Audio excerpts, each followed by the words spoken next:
Good morning everyone, আমি প্রিয়াঙ্কা আর আমার channel Priyanka বণিক ব্লগের আরও একটি নতুন ভিডিওতে আপনাদের সবাইকে জানাই স্বাগত। আশা করব আপনারা সকলেই ভালো আছেন এবং সুস্থ আছেন, আর আপনাদের আশীর্বাদে আমরাও ভালো আছি। আজ বুধবার, মানে নতুন একটি দিন।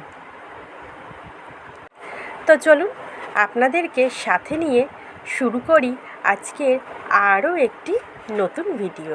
কালকের শরীরটা বেশ খারাপ থাকায় রান্নার ভিডিও শ্যুট করিনি।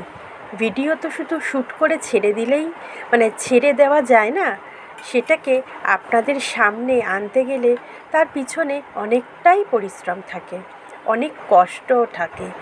সেটা আবার অনেকেই বোঝেন, আবার অনেকেই বুঝেও না বোঝার ভান করেন আর বলেন আমরা নাকি সারাদিন ফোন নিয়ে বসে থাকি।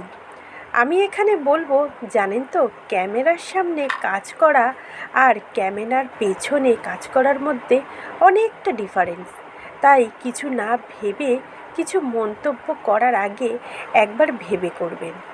আজ সকালে ঘুম থেকে উঠে আগে ছাদে আসিনি, স্নান সেরে রান্নাবান্না সেরে জামাকাপড় নিয়ে ছাদে এসেছি। গত কয়েকদিন বৃষ্টিতে ছাদটা কেমন ভেজা ভেজা হয়ে আছে। জানি না আর কদিন বৃষ্টি হবে কিংবা পশ্চিমবঙ্গে বর্ষা এসে গেছে নাকি। আজও সকালে না, গতকাল মাঝরাত থেকে বেশ মুষলধারায় বৃষ্টি হয়েছে। বৃষ্টি কমার পরে বেশ সুন্দর কিন্তু রোদ উঠেছে, বেশ ভালোই লাগছে। ছাদের গাছে এত বৃষ্টির মধ্যে কী সুন্দর ফুল ফুটেছে। গাছে অনেকগুলো করলা হয়েছে আর নাকচাপা গাছে আবার ফুলের কুড়ি এসছে। তাহলে চলুন এবার রান্নাগুলো দেখে নিন। আজকের প্রথমেই বসিয়ে দিয়েছি কাঁকরোল ভাজা। আমরা কত সহজেই আমাদের উল্টো দিকের মানুষটার উপর কাদা ছুঁড়ে দিই, তার খুদ বার করি, কিন্তু একবারও ভেবে দেখি না এতে তার উপর কতটা প্রভাব পড়বে বা তার মনে কতটা গভীর ক্ষত হবে। আচ্ছা বলুন তো, জীবনকে আমরা যতটা সহজ করে দেখি বা দেখাই, সত্যি কি জীবন ততটা সহজ, নাকি সবটাই আমাদের দেখার ভুল, দেখে না বোঝার ভুল? কোনটা? কাঁকরোল ভাজা এক পাশে হয়ে গেছে, এবার ওপিঠটা উল্টে দেবো। এই পাশটা আরও একটু ভাজতে হবে। লাল করে না ভাজলেই ও আবার বলবে কাঁকরোল ভাজাটা হয়নি, কাঁচা কাঁচা রয়েছে, তাই বেশ লাল লাল করে ভাজবো। ফাইনালি ভাজাটা হলো, এবার একটা বাটিতে তুলে রাখবো। ভাজাটা তুলে রেখে পরের তরকারিটা বসিয়ে দিলাম। আমাদের ঘরের বউরা সংসারে সবার মনের মতন কাজ করতে গিয়ে আমাদের নিজেদেরও যে একটা মন আছে সেটা ভুলে যাই। সবাইকে সময় মতো হাতের কাছে মুখের কাছে সবটা দেওয়ার পরও আমাদের কত ভুল, কত খুঁত বার করে ফেলে। সত্যি শ্বশুরবাড়ির লোকজন জীবনের শ্রেষ্ঠ শিক্ষক, আর এই বাড়িটা একটা বিশ্ববিদ্যালয়, যেখানে সব শিক্ষার শেষ হওয়ার পরও এখানে আবার সব নতুন করে শিখতে হয়। শেখার কোনো শেষ নেই। তো যাই হোক, কড়াইতে আরেকটু তেল দিলাম। তেল গরম হলে দেবো তার মধ্যে একটু সাদা গোটা জিরে ফোড়ন দিয়ে কেটে রাখা পেঁপে, রাঙা আলু আর এমনি আলু দিয়ে ভাজা বসিয়ে দেবো। কেননা আজ করব পেঁপে, রাঙা আলু আর আলু দিয়ে একটা নিরামিষ তরকারি। সবজিগুলো দিয়ে তার ওপরে একটু হলুদ গুঁড়ো দিয়ে ভালো করে ভেজে নেব। তবে আমি এখানে কড়াইয়ের ঢাকনা চাপা দিয়ে দিয়ে ভেজেছি, বাট দেখানো আর হয়ে ওঠেনি। আগে ভালো করে ভেজে নিই।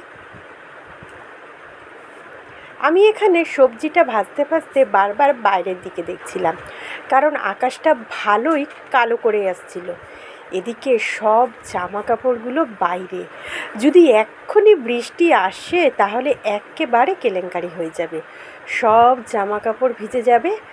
আর এখন তো মেলার জায়গাও নেই, কি বলুন তো, আমাকে সব ভিজে জামা কাপড়গুলো জড়ো করে রাখতে হবে।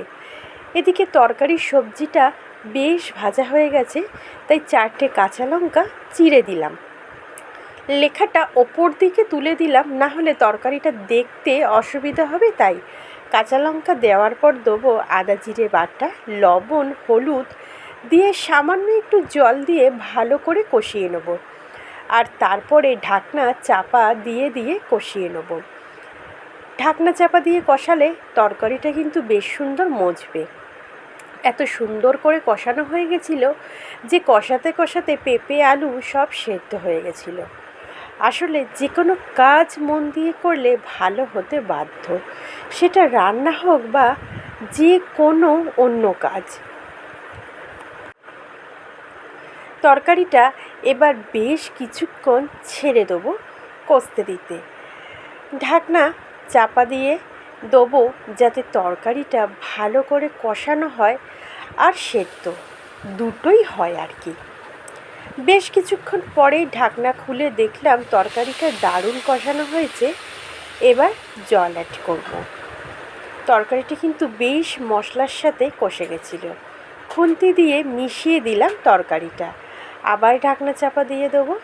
পেঁপে আর আলু কিছুটা সেদ্ধ হয়েই আছে, তাই বেশিক্ষণ ধরে সেদ্ধ করতে হবে না।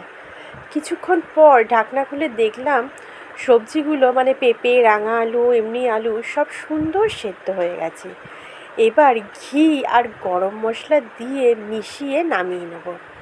যে কোনো তরকারিতে ঘি আর গরম মশলা দিলে তার টেস্ট কিন্তু দ্বিগুণ হয়ে যায়, তাই না? আমি তো সব নিরামিষ তরকারিতে ঘি গরম মশলা দেবই দেব। তো চলুন আপনাদেরকে একটু সামনে থেকে দেখিয়ে দিই। আর দেখতে পাচ্ছেন রান্নাঘরের জানলা দিয়ে বৃষ্টি কিন্তু পড়া শুরু হয়ে গেছে। বেশ ঝমঝমিয়ে এক পশলা বৃষ্টি এসছে। এবার দেখতে থাকুন তরকারিটায় ঘি গরম মশলা দিয়ে আমি কেমন করে ঘি গরম মশলাটা তরকারিটার সঙ্গে মিশিয়ে নিই।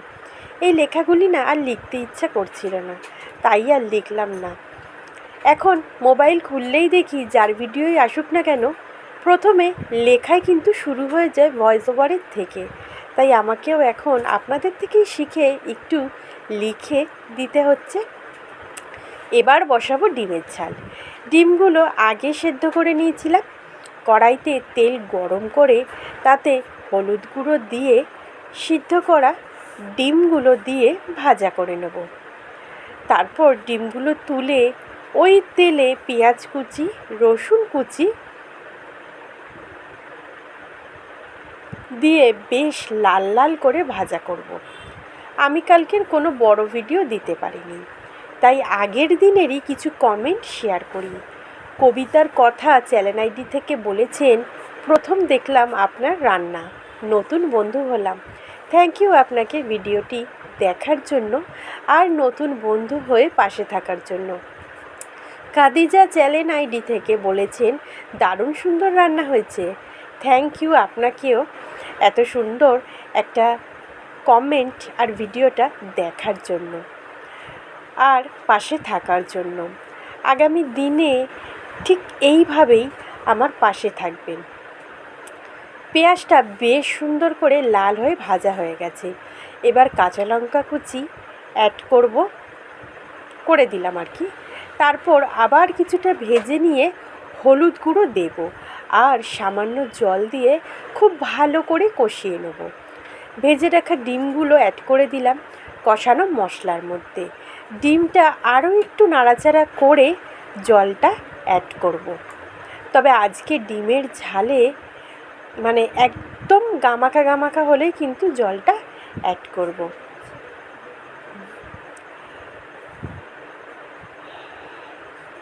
জল অল্প করেই দিয়েছি, যেহেতু বললাম ডিমের ঝাল করব, তাই ভালো করে মিশিয়ে ঢাকনা চাপা দিয়ে দেবো।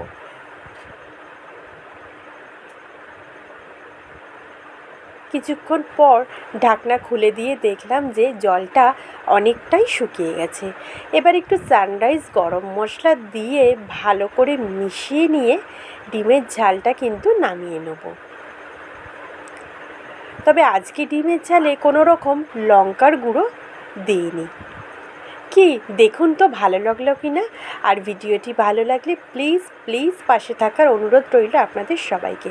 ভিডিওটি দেখার জন্য থ্যাংক ইউ সো মাচ। আজকের মতন এখানেই রাখলাম। দেখা হচ্ছে আগামী দিন নতুন ব্লগে। টাটা।